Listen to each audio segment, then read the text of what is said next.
Assalamualaikum warahmatullahi wabarakatuh. Perkenalkan, nama saya Trilia Gita Amanda, NPM 23312053 dari kelas IF23B.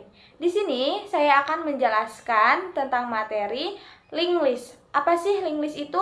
Kalau kalian belum paham, simak video penjelasannya sampai akhir ya. Nah, sebelum masuk ke dalam materi, kita akan membahas apa sih linked list itu. Oke, linked list adalah struktur data linier berbentuk rantai simpul di mana setiap simpul menyimpan dua item, yaitu nilai data dan pointer ke simpul elemen berikutnya. Berbeda dengan array, elemen linked list tidak ditempatkan dalam alamat memori yang berdekatan, melainkan elemen ditautkan menggunakan pointer. Simpul pertama dari linked list disebut sebagai head atau simpul kepala. Apabila linked list berisi elemen kosong, maka nilai pointer dari head menunjuk ke 0. Begitu juga untuk pointer berikutnya.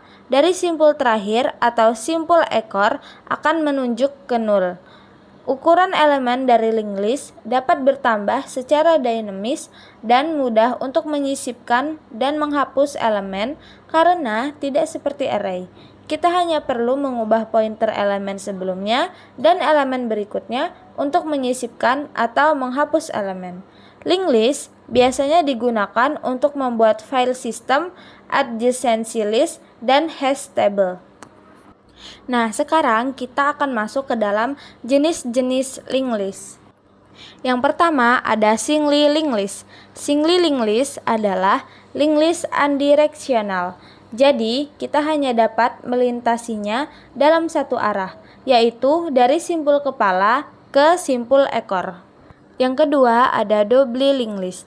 Doubly linked list adalah linked list bidirectional. Jadi, kita bisa melintasinya secara dua arah.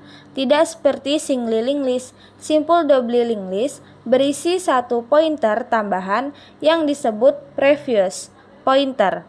Pointer ini menunjuk ke simpul sebelumnya. Yang ketiga ada circular linked list. Circular linked list adalah linked list unidirectional. Kita hanya dapat melintasinya dalam satu arah. Tetapi jenis linked list ini memiliki simpul terakhir yang menunjuk ke simpul kepala. Jadi saat melintas kita harus berhati-hati dan berhenti saat mengunjungi kembali simpul kepala. Yang keempat ada circular doubly linked list. Circular doubly linked list adalah gabungan dari doubly linked list dan circular linked list. Seperti doubly linked list ini memiliki pointer tambahan yang disebut previous pointer dan mirip dengan circular linked list. Simpul terakhirnya menunjuk pada simpul kepala. Jenis linked list ini adalah bidirectional. Jadi, kita melintasinya dua arah. Karakteristik linked list. Sebuah linked list memiliki beberapa karakteristik sebagai berikut.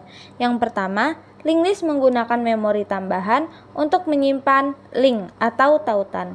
Yang kedua, untuk inisialisasi awal linked list, kita tidak perlu tahu ukuran dari elemen. Yang ketiga, linked list umumnya dapat digunakan untuk mengimplementasikan struktur data lain seperti stack, queue, ataupun graph. Simpul pertama dari linked list disebut sebagai head. Yang kelima, pointer setelah simpul terakhir selalu bernilai 0. Yang keenam, dalam struktur data linked list, operasi penyisipan dan penghapusan dapat dilakukan dengan mudah. Yang ketujuh, tiap-tiap simpul dari linked list berisi pointer atau tautan yang menjadi alamat dari simpul berikutnya. Yang terakhir, linked list bisa menyusut atau bertambah kapan saja dengan mudah. Operasi-operasi pada linked list. Ada beberapa operasi yang bisa kita lakukan pada struktur data linked list. Misalnya, operasi insertion, yaitu tindakan menambahkan elemen baru ke linked list. Berikut adalah daftar operasi dasar pada linked list. Yang pertama ada traversal, mengakses setiap elemen dari linked list. Kedua, ada insertion, menambahkan elemen baru ke linked list. Yang ketiga, ada deletion, menghapus elemen yang ada. Yang keempat, searching, menemukan simpul pada linked list. Yang kelima ada sorting, mengurutkan simpul dari struktur linked list. Fungsi dan kegunaan linked list.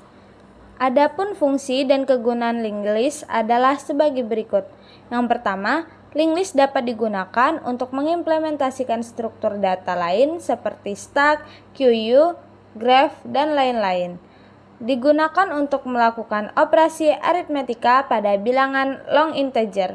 Yang ketiga, dipakai untuk representasi matriks rongga. Yang keempat, digunakan dalam alokasi file yang ditautkan. Yang kelima, membantu dalam manajemen memori. Penerapan linked list banyak ditemui dalam beberapa kasus berikut. Yang pertama, linked list digunakan dalam penjadwalan round robin untuk melacak giliran dalam permainan multi pemain. Yang kedua, digunakan dalam aplikasi penampil gambar. Gambar sebelumnya dan berikutnya ditautkan sehingga dapat diakses oleh tombol preview dan next. Yang ketiga, dalam playlist musik, lagu yang sedang diputar ditautkan ke lagu sebelumnya dan berikutnya. Kelebihan dan kelemahan linked list. Kelebihan linked list. Berikut ini adalah keunggulan menggunakan linked list.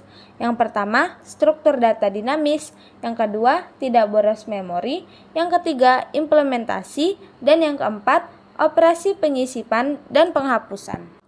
Kelemahan linked list. Adapun kelemahan menggunakan linked list adalah sebagai berikut. Yang pertama, penggunaan memori. Yang kedua, traversal. Yang ketiga, reverse traversing. Yang keempat, akses acak. Nah, berikut adalah penjelasan tentang linked list. Semoga kalian paham dengan materi yang telah saya sampaikan. Semoga ilmunya bermanfaat. Saya akhiri. Wassalamualaikum warahmatullahi wabarakatuh.